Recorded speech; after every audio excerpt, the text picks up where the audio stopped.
Dobar dan i pozdrav svima, dobrodošli na još jedan video. Kako zadnjih dana imamo malo problema, ukleštila su me leđa, tako da sam poluinvalid, Bože mi prosti, još se oporavljam, tako da ne možemo snimati ništa vanka, pa sam iskoristio sad priliku, pošto sam vidio da se vama to jako sviđa, taj format videa, da malo bacimo komentar na tabu temu, najgoru temu, tema koja izaziva kod nekih ljudi pozitivne reakcije, kod nekih ljudi masu negativne. Naravno, radi se o kineskim motorima, jer naravno u zadnje vrijeme dosta smo vidjeli da su Kinezi napali tržište, da ima stvarno sve više i više proizvođača. Prije svega, prije nego uopće počnem išta govorit, naravno treba reći da ovaj video nije sponzoriran od niti jedne strane, ni od YouTubea, ni od Instagrama, niti od bilo kojeg spomenutog kineskog proizvođača kojeg ovdje imam. Dakle, ovo je samo moje mišljenje i moj stav koji iznosim. Zbog zakona u Republici Hrvatskoj ja sam ovo dužan reći, tako da inače bi to bila prevara.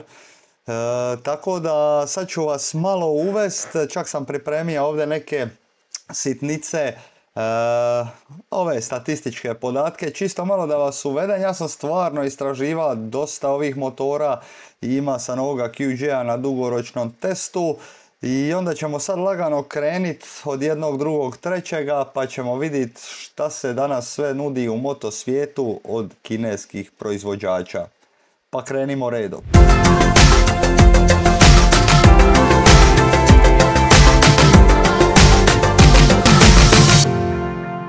Prvi, najpoznatiji koji je došao na naše tržište je, kao što već znate, CF Moto, Zhejiang CF Moto Power Co Ltd.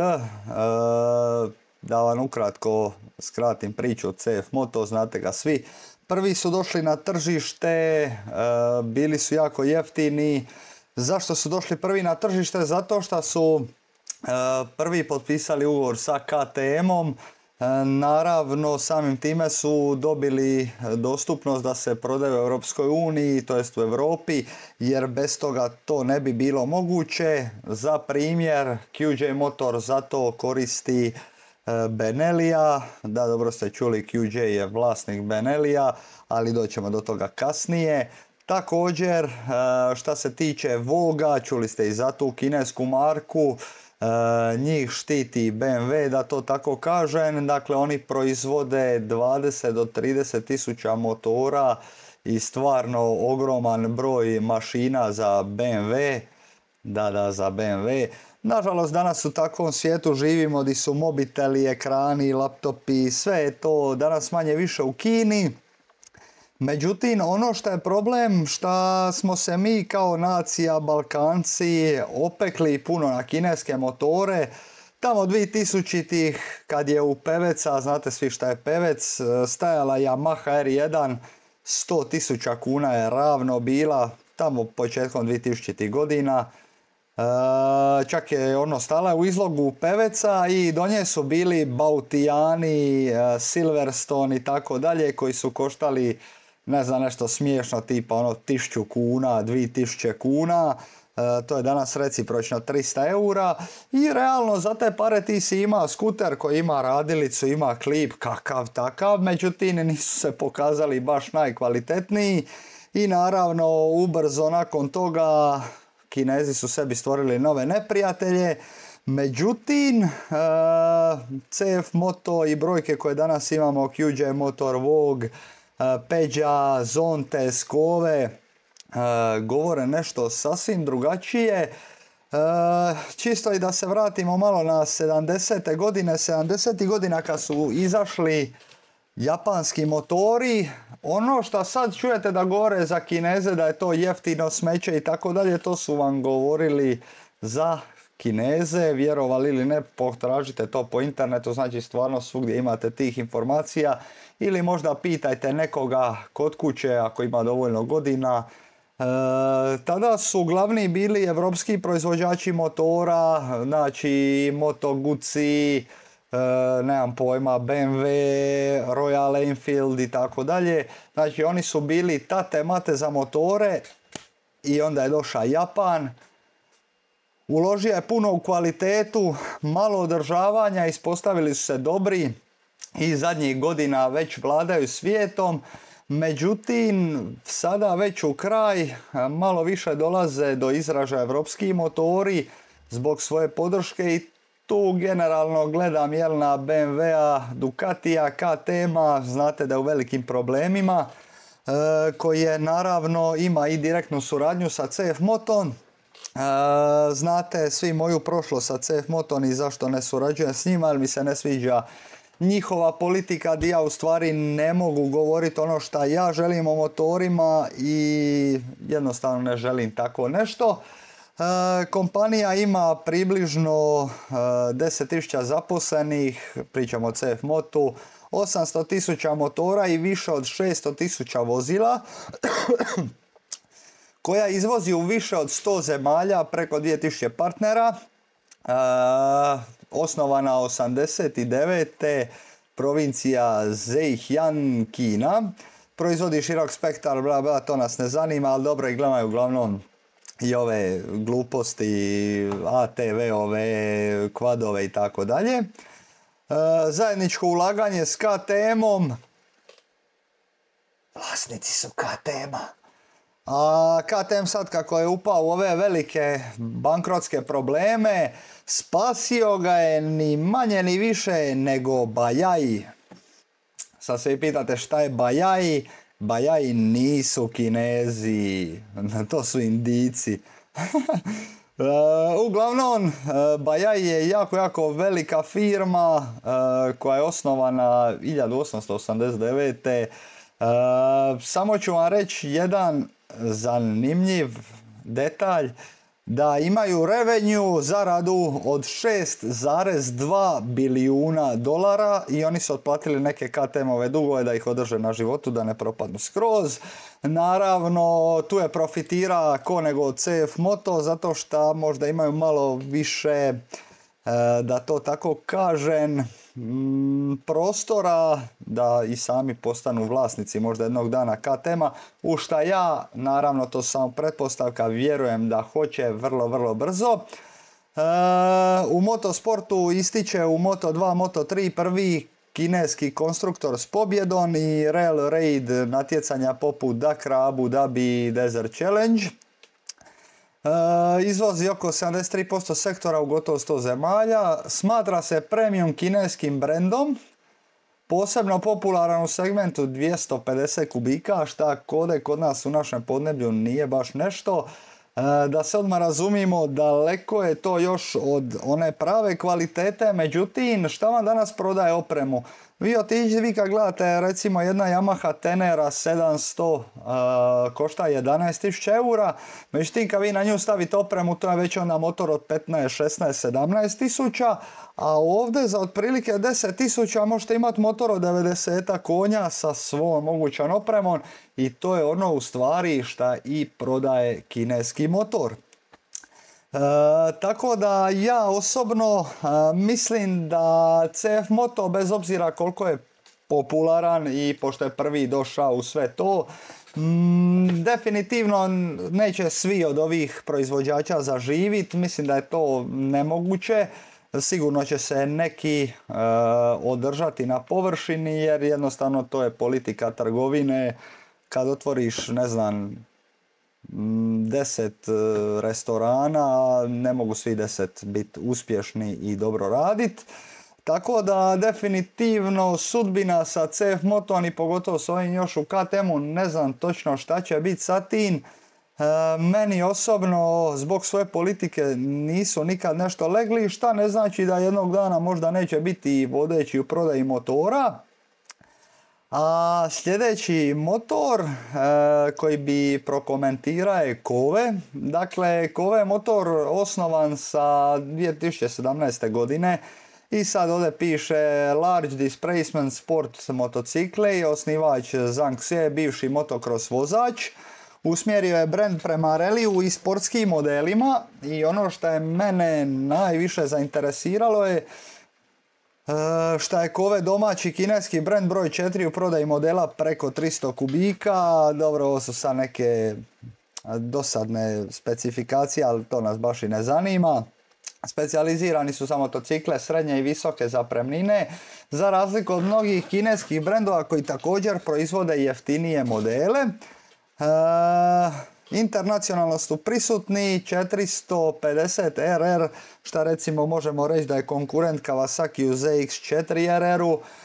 Fokus je na inovacijama, performansama, znači oni generalno nemaju neki svoj veliki evropski brand koji ih gura i mislim da će to biti jako zanimljivo zato što naravno Kove motor, ako niste znali, ima sada, bija i na Dakar Rallyu i čak je osvojio te nekakve enduro, world raidove i tako dalje, osvojio dosta podijuma i samim time je postao jedan od najlakših rally motora koje možete danas kupiti. Konkretno pričamo o onome modelu 800 i od 450 kubika, tako da to će biti jako zanimljiva sudbina i mislim da će Kove morat, bez obzira što nema evropsko zaleđe, to jest neki domaći model da je kupija, mislim da će morat tu doći sa stvarno vrhunskom kvalitetom.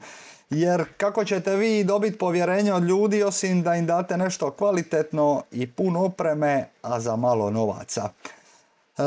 Sljedeći je Vogue, od njemu smo pričali, čak sam i snimio jednoga Voga. Smatra se brendom solidne kvalitete, najpoznatije po tome šta proizvodi mašine za BMW-a, generalno F850, to jest F900, one male GS-ove, i oni to rade već 30 godina, tako da to nije ništa novo. Definitivno treba vidjeti, osobno mislim da se kod nas na Balkanu, barem u Hrvatskoj, neće baš nešto puno proslaviti, nemaju baš nekakav marketing ovdje kod nas, ali ko zna, možda ćemo vidjeti.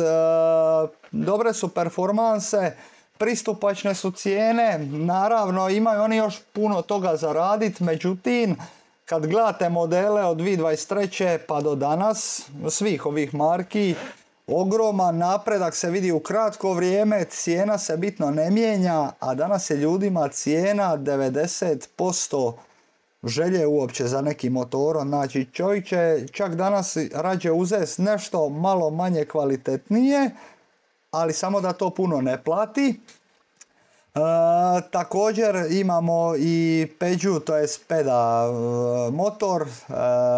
To nije kineski motor, ja sam mislio da je kineski, jer realno ono i zvuči kineski.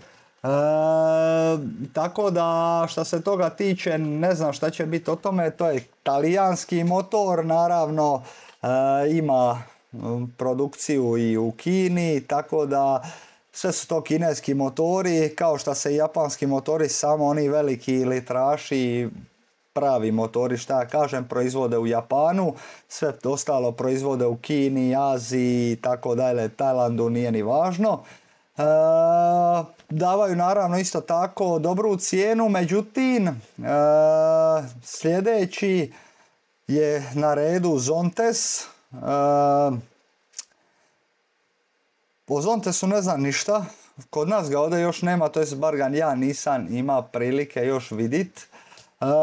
Doduše relativno je nov brand čak i u Kini, raste po prepoznatljivosti. Iskreno, evo sad ću vidjeti Zontes 701. Mislim, manje više meni ovo sve danas izgleda jednako. Asti, šta je ružan do zla boga. Šta je ovo prio moj, ovo izgleda ko... Šta ja znam, kao opet baza. Ne znam, sviđa mi se, volim nešto novo na tržištu zato što nam je puna kapa više staroga. I GS-a, i Afrike, i MT-a, i Tracera, znači nema ništa novo, a cijene luduju. Recimo danas jedan Yamaha Tracer, oni Yamt GT Plus košta 21.500 eura, znači ono šta sljedeće godine će košta ko BMW GS, tako da to mi se definitivno ne sviđa. sa Zontesom, kako ga mi još uopće nemamo ovdje, treba vidjeti šta će to točno još biti sa tim. Sljedeći kojem ja najviše sam naklonjen i zašto sam se odlučio uopće surađivati s njima, dakle sve ono što ste vidjeli u mojim videima o kineskim motorima, bio da je to Vogue, QJ, znači ja iza svega što vam kažem stojim iza toga, na kraju krajeva vjerujem u to, inače ne bi radio nešto tako i to je ono u stvari što mene gura naprijed i zašto mislim da je sami ovaj kanal jako poseban. Naravno, jako puno dolazi tu do izražaja jedna bitna stavka. QJ motor nije zapravo samo QJ motor. Čuli ste za Geely grupaciju, dakle Geely grupacija ima profit 2022. 60 bilijuna dolara. A ako niste znali, vlasnik QJ-a je sami taj Geely, a kao što možemo vidjeti, Geely je kupio Volva, Smarta, Lotusa, da, dobro ste čuli, Aston Martina, posjeduje veliki broj dionica, znači stvarno ima dosta umiješani prstiju, kupili su i Benelija, šta sam još zaboravio, Morbidelija, surađuju s njima, rade od ovoga, kako se zove, MV Aguste su uzeli mašinu, trenutno su u ne Superbajku, nego to se zove, sad ću vam reći samo sekundu, točno, brandovi Kiva, dakle od 2026 će ući sa 921 srkom 1000 kubika red na 4 cilindra, što je zapravo izvorna mašina od MV Aguste, koji će ući u Superbike. Sad trenutno voze onaj Super Sport Bike i imaju dosta podijuma i vrhunske rezultate kojeg voze sa QJ-on Srkon 800RR. QJ motor je jedan od najvećih proizvođača motora u Kini. Godišnje proizvodi 1,2 milijuna vozila i više milijuna motora.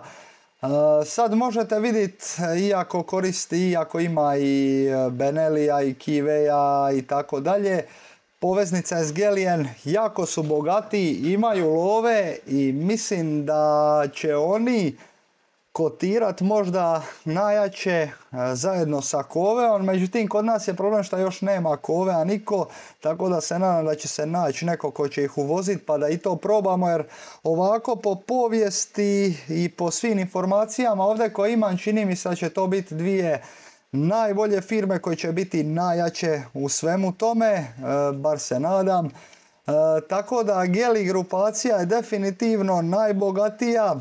Ja sam u ovih par mjeseci, ne znam, pokvario mi se sad nedavno relej od žmigavaca, dobio sam ga iz Italije za 3 dana za svog QJ-a, tako da bi zapravo,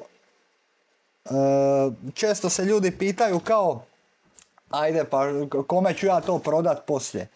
A onda uđeš u oglas, kad viš neki kineski motor, sutradan ga više nema, znači prodaju se jako brzo. Da bi se motori mogli prodavati, potrebno je da se tržište overflowa, znači da bude previše tih motora, tako zapravo i nastaje tržište. I onda kad ta roba dođe na tržište, kad ima dosta polovnih, kad ima dijelova, onda brand dolazi do svog sjaja, naravno ukoliko se u međuvremenu ne pokaže da su loši.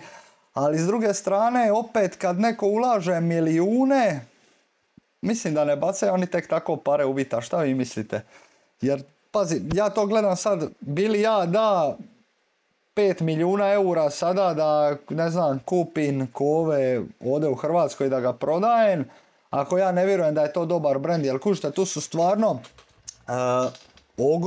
ogromni ulozi novaca i ja jednostavno mislim da Kinezi idu sad po sve ili ništa, da će svake godine davati sve jači motor, sve bolji motor a da će cijena ostati otprilike ista, gdje je recimo po meni CF Moto malo pogriješija jer sad je dosta skuplji nego što je bio kad je tek došao na tržište. A što se tiče samoga QJ-a, ne znam, mene nekako, kad ti posjeduješ Volvo, Smart, Lotus, proizvodiš mašine za Harley Davidson, da, to sam vam zaboravio reći, sve one velike mašine, V-Twinovi, 1250, one sportstere, to im proizvodi QJ. Znači stvarno su strašno jaki i mislim da ih čeka svijetla budućnost.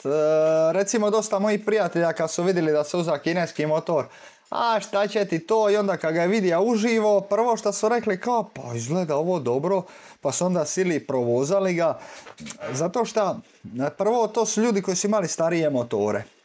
I sad neko će meni reći, je brate, ali ja za 5000 imam staroga Stroma. To je super, ja isto volim stare motore, ja nove motore ne volim, ali ciklistika na bilo kojem motoru, kineskom, evropskom, japanskom danas je 30 puta bolja nego na nekome V-Stromu od prije 20 godina. Znači sad pričam o tome da želiš kupiti novi motor, isplati li se uopće kupiti novi kineski motor. E sad, šta je prokleto ovdje na Balkanu? Čovjek ovdje misli kod nas da će on platiti nešto 1000 eura i da će to njemu sad taj motor trajati 50 godina. U Kini oni malo imaju drugačiju politiku. On kupi novo i za 5 do 10 godina to ide, brate mili, u presu i napravi se kutijica ovako mala i gotovo, i kupuje se drugi. Zato što u stvari ti kad uzmeš cijenu motora, evo sada recimo ja ću uzeti cijenu ovoga svoga, samo sekund, jer ja slab sam u matematika. To će biti kalkulator. Evo ga. Znači, ako recimo sad uzmemo 8000 eura, koliko košta ovi QJ SRT 800, i sada garancija je L3 plus 1 godina, to je 4 godine, to je znači 12 puta 4, to je 48 mjeseci. I onda ćemo mi 8000 podijeliti sa 48 mjeseci i to vas ispada 166 eura. Dok je motor pod garancijom. Znači vi svaki mjesec, zamisli sad da svaki mjesec odvojiš za kredit 166 eura. Znači ništa. I čak i na kraju da ga prodaš, kad neko kaže možeš dobiti za, ne znam, za 4 godine, prodat ćeš ga za 3000. To onda znači od onih izvornih 8 da je motor 5000 i kad to podijeliš sa 48 ispadate motor 100 eura mjesečno. Znači ti za 100 eura mjesečno imaš motor di staviš prst u uho, voziš se, bilo šta da se pokvari, motor ti je pod kompletnom garancijom i to je odlično kod Kineza, zato što Kinez vam ne daje samo kao recimo Yamaha, kao ono da vam da samo na mjenjač, na agregat, nego oni doslovno na svaku žicu daju garanciju. I sad ćete vi meni reći da je 100 eura puno dati da vozite nov motor bez ikakve brige. Mislim da je to isplativo uz onu opremu koju dobijete, jer vi doslovno ne morate potrošiti ni na kufere, a sami kuferi su recimo po 1000-1500 eura, zavisi kako za koji model. Tako da maso ljudi meni se misli kao pa bili uzea to. Na kraju krajeva ako se ne svidi stavi ga na njuškalo, ali prodat ćeš ga odmah. Ne mora se tebi to svidjeti, niti to mora biti najbolje. Ja ti samo kažem da kineski motori nisu smeće kao što su nekad bili. Nisu oni ni fini kao i ne znam Yamaha, kao BMW. Imaju oni još dosta poraditi na tim sitnicama da to bude malo elegantnije, bolje, finije. Na završnoj obradi koja nije daleko od japanskih motora, neki čak bi se usudio reći da su Japanci i Evropljani lošije kvalitete nego kineske plastike, ali dobro, nema veze. Također 2026. Kinezi ulaze u Superbike, tako da mislim da tu nemamo šta puno razgovarati, mislim da će to biti jako dobro. Sad, što se tiče ciklistike, da li je bolje voziti Stroma starog 20 godina ili je bolje voziti novoga Kineza?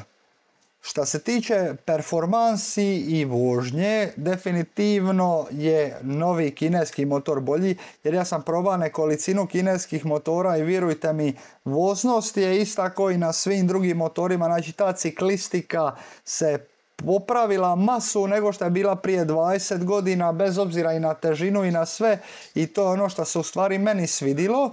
Tako da ako želiš novi motor, kineski motor mi je ok, kupi ga.